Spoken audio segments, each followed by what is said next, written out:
என்னாச்சு? கண்ணுக்கு கீழே ஒரே கருவளையம். என்ன தூங்கலையா? ஏன்னா தூங்கலையான்னு கேட்டால் சிரிக்கிற. அப்படி இல்லை, நைட் ஃபுல்லாக ஒரு யோசனை, இரவு முழுக்க யோசனை. அதான் தூங்கலை. என்ன யோசனை? என்ன யோசனைனா இணைச்சிடலாமா, நம்மளும் ரொம்ப பாடுபட்டுட்டு இருக்கோம், ஒன்றும் ஒர்க் ஆகல. இணைச்சிடலாமான்னா என்ன இணைச்சிடலாமா அப்படின்னா, மக்கள் கூட இந்த ஷோவை இணைச்சிடலாமா, மக்கள் கூட இந்த ஷோவை இணைச்சிடலாமா? இரவு தூக்கம் இல்லாம 2 மணிக்கு அந்த நேரத்துல உனக்கு தோணுது. ஆமா. அப்புறம் என்ன பண்ண? முடிவு எடுத்துட்டேன். கேட்டேன், முடிவு எடுத்துட்டேன். யார்கிட்ட கேட்டேன்? ஆண்டவன் கிட்ட. ஆண்டவன்கிட்ட கேட்டீங்க 2 மணிக்கு? ஆமா, ஆண்டவனை எழுப்பி கேட்டீங்க? எழுப்புனேன். என்னப்பா அப்படின்னு கேட்டிருப்பாரு. எழுப்புனேன். அப்போ வந்து ஓகேன்னாங்க. ஓகேனாங்க. இப்போ இணைச்சிடலாம் வந்திருக்கேன். இணைச்சிடுவோம். ஃபர்ஸ்ட் கண்டென்ட் என்ன அப்படின்னா, சிவகார்த்திகேயன் அவர்கள் சில தினங்களுக்கு முன்னாடி அவருடைய ரசிகர்கள், அதாவது நற்பணி இயக்கமாக அவங்களுடைய ரசிகர்கள் வச்சிருக்காங்க, தமிழ்நாடு சிவகார்த்திகேயன் நற்பணி மன்றம், அதனுடைய நிர்வாகிகள் எல்லாம் சந்திச்சிருக்கிறாரு ஒரு கல்யாண மண்டபத்தில். போரூர்ல இருக்கக்கூடிய கல்யாண மண்டபத்துல சந்திச்சிருக்காரு. விஜய் மாதிரி அப்படி இருக்கு. அதே மாதிரி மண்டபம், அதே மாதிரி நடந்து வராரு, அதே மாதிரி பேக்ரவுண்ட் மியூசிக் போடுறாங்க, ஒரு போடியம் இருக்கு, அதுல இருந்து மக்கள் கிட்ட பேசுறாரு, இப்படி எல்லாம் சொல்றாரு. ஆமா, எல்லாமே அதெல்லாம் வந்து எடிட் பண்ணி பிஜிஎம் போட்டு இன்னைக்கு தான் வந்து அஃபிஷியலா அவங்க ரிலீஸ் பண்ணிருப்பாங்க போல. சமூக வலைதளங்களில் வைரலா போயிட்டு இருக்கு அந்த வீடியோ. நிறைய பேர் வந்திருக்காங்க. நற்பணி இயக்கம்ங்கிறாங்க, சந்திக்கிறாரு, நல்லது செய்யுங்கிறாரு. என்னங்க அடுத்தா இவருடைய இலக்கு 2031 விஜய் வெர்சஸ் சிவகார்த்திகேயன். அவ்வளவுதான் முடிஞ்சு போச்சு. எப்படி ஒரு காலத்துல வந்து எம்ஜிஆர் வெர்சஸ் கலைஞர் 2 பேரும் திரைத்துறையில இருந்தவங்க, அதே மாதிரி அது போல சிவகார்த்திகேயன் வெர்சஸ் விஜய். அதே மாதிரி வராரு, நடக்கிறாரு, இப்படி பண்றாங்க எல்லாம். ஏன் ஓட்டுலாம் சிவகார்த்திகேயனுக்கு தான். அப்படியா? ஏன் விஜய் பிடிக்காதனால சிவகார்த்திகேயன்? அப்படி இல்ல, சண்டை செய்யும். அவரு கட்சி என்ன பேர் வைப்பாரு? தமிழக வெற்றி கழகம். அவர் என்ன வைப்பாரு? அவர் என்ன வைப்பாரு அப்படின்னா, கலக்க போவது தமிழ்நாட்டில் கலக்க போவது யாரு? இது ஒரு கட்சி பேரு. ஆமா, ஏன் என்னென்னமோ வைக்கிறாங்க. இது துப்பிட்டி தலைக்காணிலாம் வைக்கிறாங்க, இது வைக்க கூடாதா? அந்த கூட்டம், அங்க வந்திருந்தவங்க, சிவகார்த்திகேயன் அவர்கள் நின்னது, பேசினது, இதெல்லாம் பார்க்கும் பொழுது அவரும் அடுத்து அரசியலுக்கு அடி போடுறாரா அப்படிங்கிற மாதிரியான எண்ணங்கள் வருது. சரி, ஒருவேளை வந்து ஒரு ஃபார்முலான ஒரு நற்பணி மக்களோட சந்திக்க. ஆமா, ஒரு 10 வருஷம் நற்பணி பண்ணுவோம், அதுக்கப்புறம் தானே சொல்லும் போது நல்லா இருக்கும். என்ன திடீர்னு அரசியல் வந்துட்டோம், 10 வருஷம் ரசிகர்கள் எல்லாம் பண்ணியிருக்காங்க அப்படி சொல்ல கரெக்டா இருக்கும்ல. வர தேதி பின்னர் அறிவிக்கப்படும் அப்படின்னு அறிவிக்கப்படவே. அப்படியே வந்து ரஜினிகாந்த் அவர்கள் இருந்தாங்க, அப்புறம் வந்து வராம போயிட்டாங்க. அதுக்கப்புறம் இப்போது விஜய் அவர்கள் வந்திருக்காரு. சிஏஏ குறித்துலாம் வந்து அறிக்கையெல்லாம் விட்டுறாரு. யாருக்கு அறிக்கை விட்டுறாரு, எதை எடுத்துட்ட? சிஏஏ எதிர்க்கிறாருன்னு தெரியுது, ஆனா யாரை எதிர்க்கிறாருன்னு தெரிய மாட்டேங்குது. ஏன்னு தெரியல, தம்பிக்கு தூங்கிட்டான் போல. சிஏஏ கொண்டு வந்தது யாரு? உள்ள இருந்து விஜய் சொல்லு. சிஏஏ கொண்டு வந்தது யாரு? பாஜக. அப்ப யார சொல்றோம்? இல்ல, பாஜகவும் இல்ல, அல்ல திமுகவும் இல்ல. நான் ஒரு மீம் பார்த்தேன், டேய் அஜித் படம் தான்டா என்கிட்ட கையெழுத்து வாங்கிட்டு போனீங்க சிஏஏனா, அந்த மாதிரி நானும் பார்த்தேன். அது வந்து சிரிப்புலாம் ஒண்ணுமே வரல. கட்சி வந்து இப்பதான் சொல்லி இருக்கோம் வருவோம். அப்ப எடுத்த உடனே வந்து பாஜக திமுக அப்படி எங்க உலகத்துக்கே தெரியுங்க சிஏஏ கொண்டு வரது யாரு, தமிழ்நாட்டுல ஆட்சியில் இருக்கிறது யாருன்னு. சும்மா இது போய் பாஜகன்னு சொல்லல, ஏன் திமுகன்னு சொல்லல. சரி, உள்ள இருக்க விஜய் வந்து வெளியே வந்துகிட்டு இருக்காரு. இல்ல அப்படி இல்லங்க, எல்லாருக்கும் தெரியும். சரி, ரைட். அவரு 19 வருடம் இருக்காரு என்பதை தம்பி ஒத்துக்கொள்கிறார். அப்படி இல்லையா? தன்னுடைய எதிர்ப்பை பதிவு செய்யணும் அப்படின்னு முடிவு பண்ணாரு, பண்ணிட்டாரு. ஓகே, அடிச்சாரும் பாரியா முதல் பாலி 6. அந்த அந்த அந்த இது ஞாபகம் இருக்கா? முதல்வன் படம் பாத்தீங்கன்னா நீ தான் சோஷியல் மீடியால போட்டுருக்கேன்னு நினைக்கிறேன். அது வந்து வீலலா அது போல போட்டாங்க. சரி, ரைட். விஜய் அவர்களுடைய அந்த அறிக்கை அதெல்லாம் வந்து பரபரப்பா பேசப்பட்டுச்சு. இப்பொழுது சிவகார்த்திகேயன் அவர்கள் வந்து அரசியலுக்கு வருவாரா அப்படின்ற ஒரு டாக் வந்து எழுந்திருக்கு.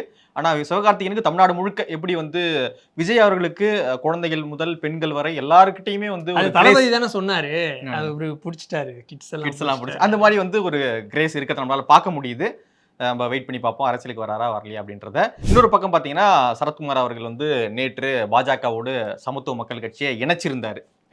நம்ம எதுக்கு கூட்டணி இணைச்சிருவோம், கரைஞ்சிருவோம் அப்படின்னு வந்து சாமாக்கா எது பாஜகன்னு தெரியாம கரைஞ்சு கலந்து போனா தானே கரெக்டா இருக்கும். சாமாக்கா, அனைத்து இந்திய சமத்துவ மக்கள் கட்சி, அது இப்போ வந்து பாஜகவோட இணைச்சிட்டாங்க. ஒன்றும் பிரச்சனை கிடையாது. என்ன திடீர்னு இணைச்சிட்டீங்க அப்படின்னு கேட்கும்போது, இரவு வேளையில நான் தூங்கிக்கிட்டு இருக்கும்போது தூக்கம் வரல. ஏன்டா தூக்கம் வரல அப்படின்னு யோசிச்ச போது பாமக பாஜக கூட சேர்த்துடலாம் அப்படின்னு வந்துச்சு. உடனே மனைவி கிட்ட கேட்டேன், இந்த மாதிரி சேர்த்துடலாம் தோணுது, சேர்த்துறவா இணைச்சிடவா அப்படின்னா, உங்க விருப்பம் இணைச்சிருங்க அப்படின்னாங்க. உடனடியாக இணைத்து விட்டேன் அப்படின்னு சொல்லியிருந்தாரு. ஆமா, இன்னைக்கு வந்து பத்திரிகையாளர் கேட்குறாங்க. பெரிய அளவுல வந்து அடுத்து வரேன், பெரிய அளவுல கட்சிக்குள்ள எதிர்ப்பு வந்த மாதிரி தெரியல. ஏன் சொல்லு? ஏன்னா ஆள் இருந்தா தானே வரும். Note this point your honour. எதுவும் சொல்ல அந்த மாதிரி இல்லைங்க. என்னன்னா ஒரு ரிபல்ஸ் உள்ள இருந்தாதானே பிரச்சனை வரும். எல்லாருமே வந்து பூசு என்ன பூசு ரிபல்ஸே யாரும் உள்ள கிடையாது. எல்லாமே வந்து சமத்துவ மக்கள் கட்சியோடு சரத்குமார் அவர்களுடைய அந்த வார்த்தைக்காக கட்டுப்பட்டு நான் பார்த்தேன். ஒரு சில தொண்டர்கள்லாம் வந்து கோவப்பட்டாங்க. ஒரு தொண்டர் தான், சிலர்லாம் கிடையாது. ஒரு தொண்டர் தான் கோவப்பட்டாரு. அவரையும் வந்து சமாதானப்படுத்தி இப்போ சேர்த்துட்டாங்க. ஒரு சிலர் அதிமுக போய் சேர்ந்திருக்காங்க தெரியுமா? ஆமா, தேனி மாவட்ட நிர்வாகிகள் அதிமுக சும்மாங்க. அதெல்லாம் அதிமுகலயே இருந்தவங்கள திரும்ப சமத்துவ மக்கள் கட்சின்னு கொண்டு போய் அதிமுக சேர்த்திருக்காங்க. சரி, அதெல்லாம் வந்து அதெல்லாம் கிடையாது. இப்ப இது தொடர்பாக விமர்சனங்கள்லாம் வருது அப்படின்னு சரத்குமார் அவர்கள்ட்ட பத்திரிகையாளர்கள் கேக்குறாங்க. என்னங்க மனைவி கிட்ட போய் கேட்டு கட்சியை சேர்க்கறீங்க, பொதுக்குழு செயற்குழுலாம் இருக்கு, என்னங்க அதெல்லாம்? நானும் அந்த ட்ரால் எல்லாம் பார்த்தேன், விமர்சனங்கள்லாம் பார்த்தேன். விமர்சனம் வந்து அதிகாரப்பூர்வம் முறை, ஆக்கப்பூர்வமான விமர்சனமா இருந்தா நான் பதில் சொல்லலாம். இன்னும் மனைவி கிட்ட கேட்டாராம் கட்சி அனுப்பிச்சாங்க. மனைவி கிட்ட கேக்குறது என்ன தப்பா? என்ன தப்பா? என் மனைவி தானங்க, உங்ககிட்ட நான் கேட்கறது ஒரு முடிவு எடுக்கிறது என்ன தப்பு இருக்கு? நான் கேட்டேன், முடிவு எடுத்தா இணைச்சேன். எனக்கு என்னமோ பெருசா பேசிக்கிறீங்க, அதெல்லாம் ஒண்ணும் இல்ல. சரி, என்ன சீட்டு தருவாங்களா அப்படின்னு கேக்குறாங்க. வேற கட்சி நம்ம கூட்டணி வச்சாதான் வந்து டிமாண்ட் பண்ண முடியும் பிஜேபி கிட்ட. இப்ப வந்து உள்ளே போயிட்டோம், அதனால வந்து டிமாண்ட் பண்ண முடியாது. ஓகே, அவங்க கொடுக்கறத வாங்கிட்டா அது மட்டும் இல்லாம அண்ணாமலை அவர்கள் வேற நேத்தே சொல்லியிருந்தாரு, சரத்குமார் அவர்கள் நாங்க தமிழ்நாட்டுல பூட்டி வைக்க விரும்பல, ஆமா தேசிய அரசியல் வந்து அவரை நீந்த விட போறோம் அப்படின்னாரு. உடனே ஒரு ரெடி ஆயிட்டாரு, தன்னுடைய ஆர்ம்ஸ் எல்லாம் வந்து சரி வந்து மிஸ்டர் தமிழ்நாடு, மிஸ்டர் மெட்ராஸ். ஆமா வந்து அதனால வந்து ஒரு ஃபோர்ஸா ரெடி ஆகிட்டு இருக்காரு திரு சரத்குமார் அவர்கள். எந்த தொகுதியில வந்து போட்டியிட போறாரு அப்படின்னு நம்ம வெயிட் பண்ணி பார்ப்போம். இந்த இணைப்புலாம் வந்து ஒரு பக்கம் வந்து இப்படி வந்து போயிட்டு இருக்கு. இன்னொரு பக்கம் பாத்தியா, மன்சூர் அலிகான் அவர் என்னங்க, அவர் ஏதோ ஒரு கட்சி, இந்திய ஜனநாயக கட்சி, இந்திய ஜனநாயக புலிகள் கட்சி, ஆமா வச்சிருக்காரு. அவர் என்ன சொல்றாரு, நான் வந்து அதிமுக கூட பேச்சுவார்த்தையில வந்து ஈடுபட்டேன். இந்திய கட்சின்னு கரெக்டா பாருங்க. ஏன்னா வந்து மிஸ் பண்ணிட்டுனா வச்சுக்க ஒரு 1.5 லட்சம் வாக்கு இந்த பக்கம் மாறும். அதனால வந்து கரெக்டா பாருங்க. இந்திய ஜனநாயக புலிகள் அந்த கட்சி வந்து அதிமுகவோடு வந்து இன்று கூட்டணி பேச்சுவார்த்தை வந்து நடத்திருக்காங்க. காலை தலைவர் மன்சூர் அலிகான் தலைமையில் பொதுச் செயலாளர் கண்ணதாசன், பொதுச் செயலாளர் இருக்காங்களா, பொருளாளர் சபீர் அகமது, தலைமை நிலை செயலரும் இத்தனை பேர் இருக்காங்க. இது எல்லாரும் குழுவோடு சென்று அதிமுக துணை பொதுச் செயலாளர் KP முனுசாமி தலைமையிலான குழுவுடன் அழைப்பின் பேரில் பேச்சுவார்த்தை நடத்தணும். அழைப்பின் பேரில் அழைச்சிருக்கலாம் போல. ஆயினும் இன்னும் பேச்சுவார்த்தை உடன்பாடு எட்டப்படவில்லை. பேச்சுவார்த்தை தொடர்கிறது. அதிமுக தவிர்த்து வேறொரு பெரிய கட்சியும் பேச்சுவார்த்தை நடத்தி வருகின்றன. எந்த கட்சி சொல்லு? திமுக இல்ல, அதிமுக தான்.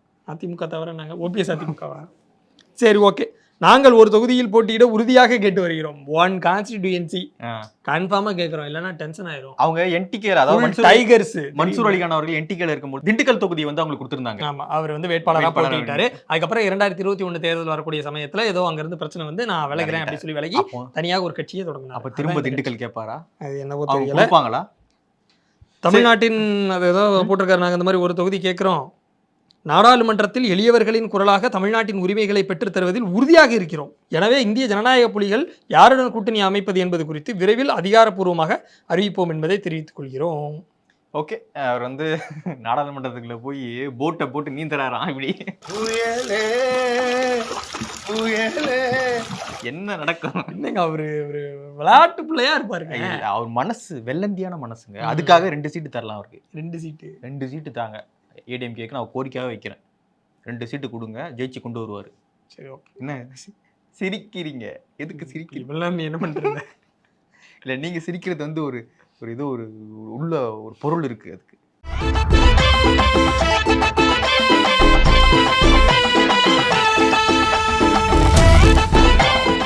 உலக தமிழ் சொந்தங்களுக்கு வணக்கம். நான் ராஜவேல் நாகராஜன். பேசு தமிழா பேசு வலையொலியுடைய வளர்ச்சிக்கு நீங்களும் உறுதுணையா இருக்கணும்னு நினைச்சீங்கன்னா இந்த வீடியோடைய டிஸ்கிரிப்ஷனில் இருக்கக்கூடிய ரேசர் பே லிங்கை கிளிக் பண்ணுங்கள். அந்த லிங்க்கில் போயிட்டு உங்களுக்கு விருப்பமான தொகையை பேசு தமிழா பேசுவனுடைய வளர்ச்சிக்கு உங்களுடைய பங்களிப்பாக நீங்கள் கொடுக்கலாம். நன்றி, வணக்கம். ஸ்டாலின் அவர்கள் மேற்கு மண்டலத்தில், அதாவது இந்த கொங்கு மண்டலம் சொல்லப்படுற அந்த மண்டலத்தில் வந்து சுற்றுப்பயணத்தை வந்து மேற்கொண்டிருக்காரு. இன்று வந்து பொள்ளாச்சியில் மீட்டிங், அந்த மீட்டிங் அரசு விழா, அதில் வந்து பேசும்பொழுது நிறைய விஷயங்களை வந்து குறிப்பிட்டு பேசுகிறார். அதற்கு முன்பாக திருப்பூர், ஈரோடு, நீலகிரி, கோயம்புத்தூர் ஆகிய மாவட்டங்களுக்கு பல்வேறு நலத்திட்டங்களை வந்து அறிவிக்கிறாங்க. நிறைய திட்டங்களை வந்து அறிவிச்சுட்டு சில அரசியல்களும் பேசுறாரு திரு ஸ்டாலின் அவர்கள். நிறையவே அரசியல் பேசியிருக்காரு, நம்ம எடுத்துக்கலாம்.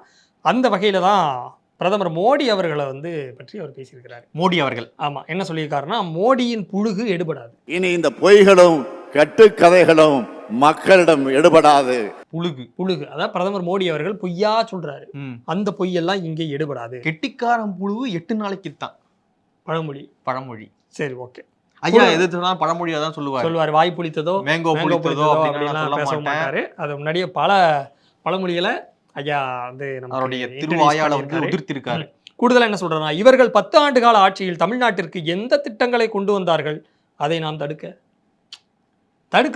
நான் கொண்டு வந்தா நீங்க தடுக்கிறோம் ஏங்க நீங்க எதையா கொண்டு வந்தா தாங்க நாங்க தடுக்க முடியும். ஏன் புழுவுறீங்க புழுகு பொய்களும் வாட்ஸ்அப் கதைகளும் தான் பாஜகவினுடைய உயிர் மூச்சு. இங்க சிலர் வச்சிருக்காங்க வாட்ஸ்அப் யூனிவர்சிட்டி வச்சு நடத்திட்டு இருக்காங்க. யாரு? வாட்ஸ்அப் யூனிவர்சிட்டி பாஜக நடத்துறாங்க. பேர் எதுக்கு அவங்க பேரை சொல்லி வளர்த்து ப்ரோமோட் பண்ணிக்கிட்டு வாட்ஸ்அப் யூனிவர்சிட்டி வச்சு நடத்திட்டு இருக்காங்க. இனி இந்த கட்டுக்கதைகள் மக்களிடம் எடுபடாது. மேற்கு மண்டலம் எங்க கோட்டை பாத்தீங்கல்ல அப்படின்னு சொன்னாங்கல்ல சிலரு. அதுக்கடுத்து இங்க வந்துட்டாரு ஏடிஎம்கே. மேற்கு மண்டலம் எங்க கோட்டைன்னாங்க சிலர். ஆனா ஒண்ணுமே பண்ணல. நாங்க அடிச்சோம்ல. இப்போ எத்தனை 13 திட்டத்தை வந்து அறிவிச்சிருக்காரு. கவுன்சில் எலெக்ஷன்ல மொத்தமா ஸ்வீப் பண்ணோம்ல. உள்ளாட்சியில இப்பொழுது பொள்ளாச்சியில இன்னைக்கு அரசு விழா இல்லையா, அந்த அரசு விழால 13 திட்டங்களை கோயம்புத்தூர் மாவட்டத்துக்கு மட்டும் அறிவிச்சிருக்காரு. அது இல்லாம நீலகிரி, திருப்பூர் எல்லா இடங்கள்லயும் நிறைய இடங்கள்ல வந்து ஈரோடு நிறைய இடங்கள்ல வந்து அறிவிச்சிருக்காங்க. சரிங்க. செந்தில் பாலாஜி வந்து ஜெயில இருக்காரு, நம்ம பிடிச்சி நல்லா அங்க இருந்து ஒரு 40 சீட்டு வரலாம் அப்படின்னு நினைக்கிறேன். 40 சீட்டு அங்க எது இருக்கு, சரி ஒரு 10 சீட்டு அங்க இருந்து சொன்னேன் இல்ல சொல்றேன், ஒரு 10 சீட்டு அங்க இருந்து அள்ளலாம். மேற்கு மண்டலம் நினைக்காதீங்க, நாங்க எங்களுடைய கோட்டையாக மாத்திட்டோம். கூடுதலா வந்து நாங்க இவ்வளவு திட்டங்களை அவங்களுக்கு கொடுத்துருக்கோம். அவ்வளவு திட்டங்கள் எல்லாம் வந்து அவங்க போட்டுட்டு இருக்காங்க. அவங்களுடைய சமூக வலைதளங்கள்ல திமுகவுடைய ஐடி விங்கை சேர்ந்தவர்கள், ஐடி விங்களுடைய ஐடியில இருந்து, டிஎம்கேனுடைய ஐடியில இருந்துலாம் வந்திருக்கு. அதெல்லாம் வந்து உங்களுக்கு நாங்க காட்டுறோம். அந்த மாதிரி இத்தனை திட்டங்கள் நாங்க கொடுக்குறோம் மக்களுக்காக. நீங்க என்ன கொடுத்தீங்க? ஏதோ நாங்க தடுக்கிறோம் ஒண்ணுமே கொடுக்கல. அதனால வந்து இந்த தடவை மக்கள் யாருக்கு போட்டு போட போறாங்க மக்களுக்கு தெரியும். அதனால நம்ம எதுவும் பேச வேண்டாம். 40 out of 40 தான் நம்ம. ஆமா வந்து அது சொல்லணுமா? நான் அது எதுக்கு சொல்லிக்கிட்டு போன தடவையே நம்ம 40 out of 40 சொன்னோம், ஒண்ணு மிஸ் ஆகி போச்சு. அப்படி வந்து ஸ்டாலின் அவர்கள் பேசின பிறகு கோயம்புத்தூரினுடைய எம்எல்ஏ சட்டமன்ற உறுப்பினர் திருமதி வானதி சீனிவாசன், பாஜகவுடைய வானதி சீனிவாசன் அவர்கள் பதிலடி கொடுக்குறாங்க. அவர் அரசு மேடையை ஒரு அரசியல் மேடையாக மாற்றி இன்று முதலமைச்சருடைய பேச்சு அநாகரிகமாக மாற்றி இருக்கிறார். என்னென்ன திட்டம் கொண்டு வந்தா நாங்க சொல்லட்டுமா? மோடி அவர்கள் தமிழ்நாட்டுக்கு அவ்வளவு செஞ்சிருக்காரு. அப்படி என்னங்க இப்படி உண்மை மனசாட்சி எல்லாம் பேசுறீங்க? இந்த சண்டை எப்பங்க நிக்கும்? என்ன நிக்கும்? அவங்கள கேட்டா நீங்க எதுவும் செய்யலங்கிறாங்க, உங்களை கேட்டா அவங்க எதுவும் செய்யலங்கிறீங்க. என்னதான் எப்பதான் நிக்கும் இது? கடல் மொத்தத்துல எங்களுக்கு எப்பதான் செய்வீங்க? ஏதாவது கடல் நீர் வத்துமா?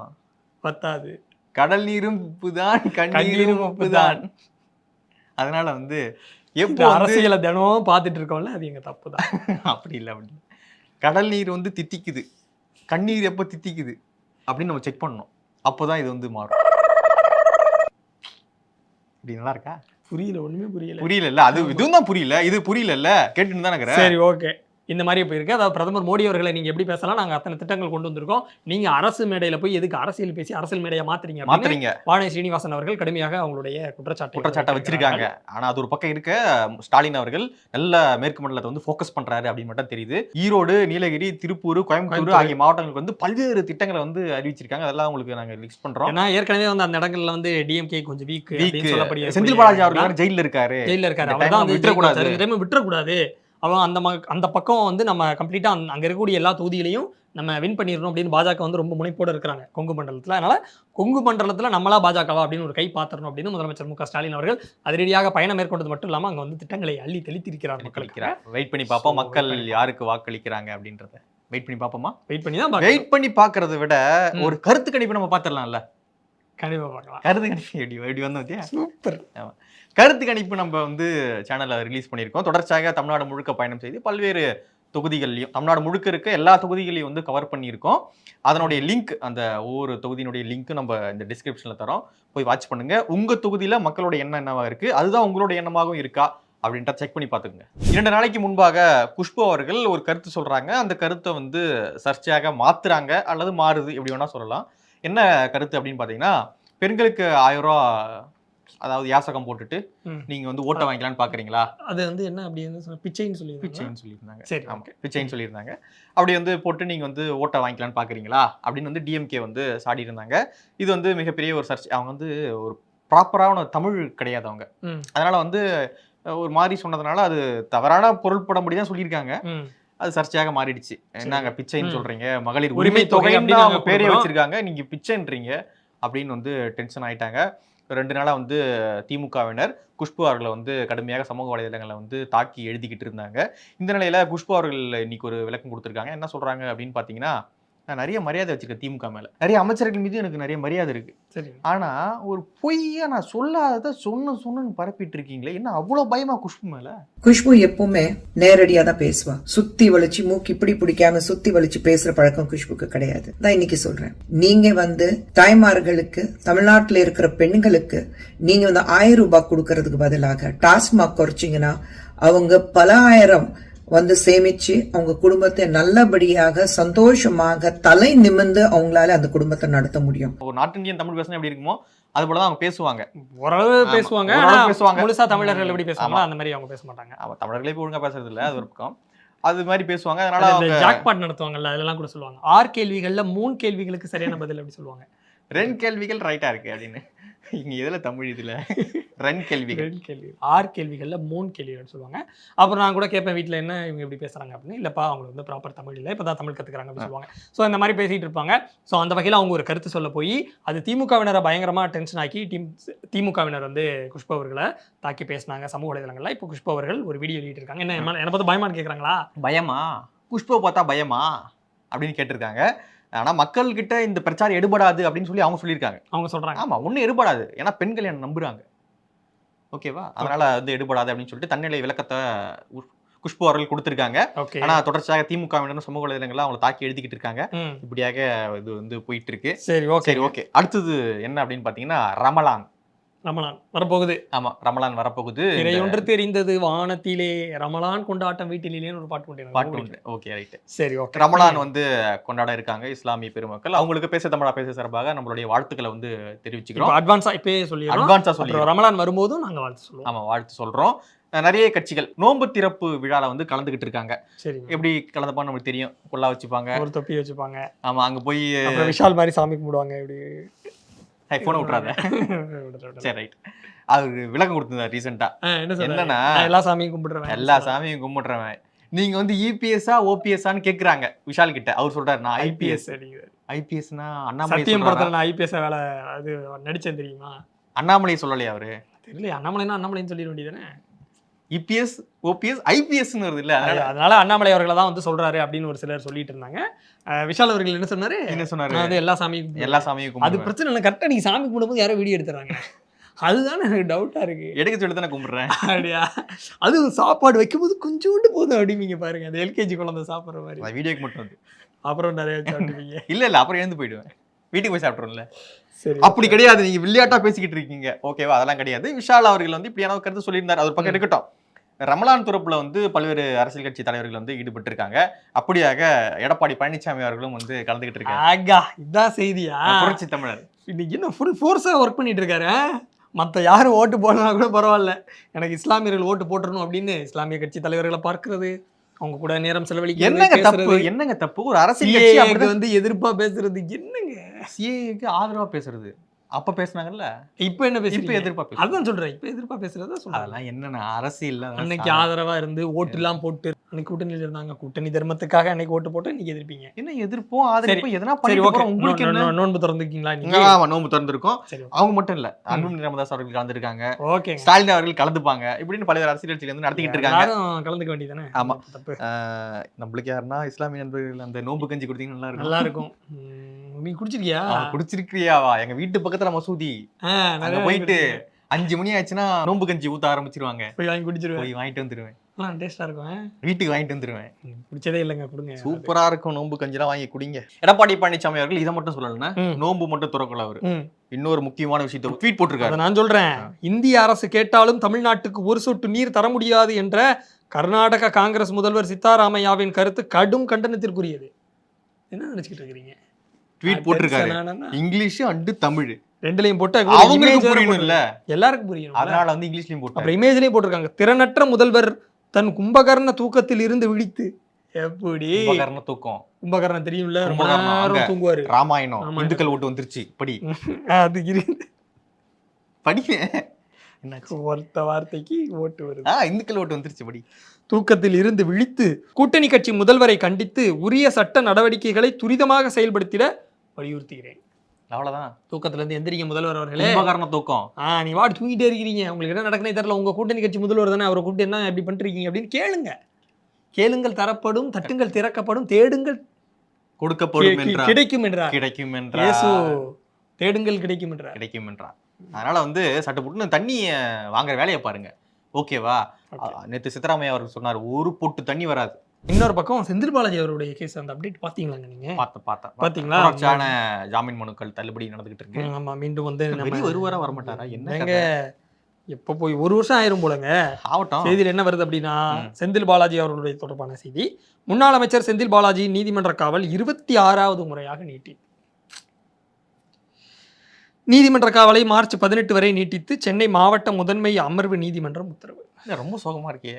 அண்ணன்டா என்ன காசு கொடுத்து ஏமாந்தியா? இல்ல அதான் இல்ல. அப்புறம் என்ன பிடிக்கும் ஒரு கொங்கு மண்டலத்துல நீ கொங்கு மண்டலமா? இல்ல அப்புறம் என்ன கொங்கு மண்டலத்தை எங்க கோட்டையா மாத்தினார்ல. உங்க கோட்டை என்னது? விஜய் மக்கள் இயக்க கோட்டையா? கோட்டையா? திமுக கோட்டையா? நான் கூட விஜய் மக்கள் இயக்க கோட்டைன்னு நினைச்சிட்டேன். அது தமிழ்நாடு முழுக்க கோட்டையா மாறப்போகுது, அது ஒன்றும் பிரச்சனை இல்லை. அப்படியா? இன்னொரு முக்கியமான விஷயம் என்ன அப்படின்னு பாத்தீங்கன்னா, உச்சநீதிமன்றம் பொன்முடி அவர்களுக்கு சென்னை உயர்நீதிமன்றம் விதித்த அந்த 3 ஆண்டுகள் சிறை தண்டனை வந்து நிறுத்தி வச்சிருந்தாங்க இல்லையா? அதனால வந்து மீண்டும் அவர் வந்து எம்எல்ஏ ஆகி அமைச்சராக மீண்டும் பதவியேற்கிறார். சரி, ஓகே. திருக்கோவில் ஒரு தொகுதி வந்து காலியாக இருக்கிறதாக அறிவிக்கப்பட்ட நிலையில இப்ப அதை மாத்துறாங்க, வாபஸ் வாங்கிட்டாங்க. இல்லங்க, கண்டினியூ ஆவறாரு. அவர் அங்க எம்எல்ஏ மற்றும் அவர் மினிஸ்டர். இன்று அல்லது நாளை வந்து அமைச்சராக அவர் பதவியேற்க இருக்கிறார் அப்படின்னு வந்து தகவல்கள் வெளியாயிட்டு இருக்கு. உச்சநீதிமன்றத்தின் நகலை இணைத்து தனது பரிந்துரையுடன் ஆளுநருக்கு முதலமைச்சர் மு.க. ஸ்டாலின் கடிதத்தை அனுப்பியிருக்கிறார். ஓகேவா? அவரு டக்குனு ஏத்துக்குவாரு. ஆர்.என். ரவி அவர்கள், பொன்முடி அவர்கள் நாளைக்கு அமைச்சர். என்னென்ன பேசுனீங்க? ஒரே கேஸ் தான். ஒரு கேஸ் வந்தோன்னு என்னென்ன பேசுங்க. ஐயோ, இவர் ஜெயிலுக்கு போறாரா, அடுத்து அவரு போயிடுவாரா, இவருக்கு போயிடுவாரா, என்னென்னமோ பேசுனாங்க. ஆனா எதுவுமே நடக்கல. மறுபடியும் மீண்டும் அமைச்சர் கெத்தாக அமைச்சராக வர இருக்கிறார். மீண்டும் அடுத்த ஆளுநர் உரைக்கு ஆளுநருக்கு வந்து சட்டமன்றத்துக்குள்ள எதிர்ப்பு தெரிவிப்பார் பொன்முடி அவர்கள். இந்த தடவை தான் வந்து பண்ண முடியல. ஏன்னா வந்து அவர் இல்ல அடுத்த தடவை பாருங்க ரணகாலமா இருக்கும்.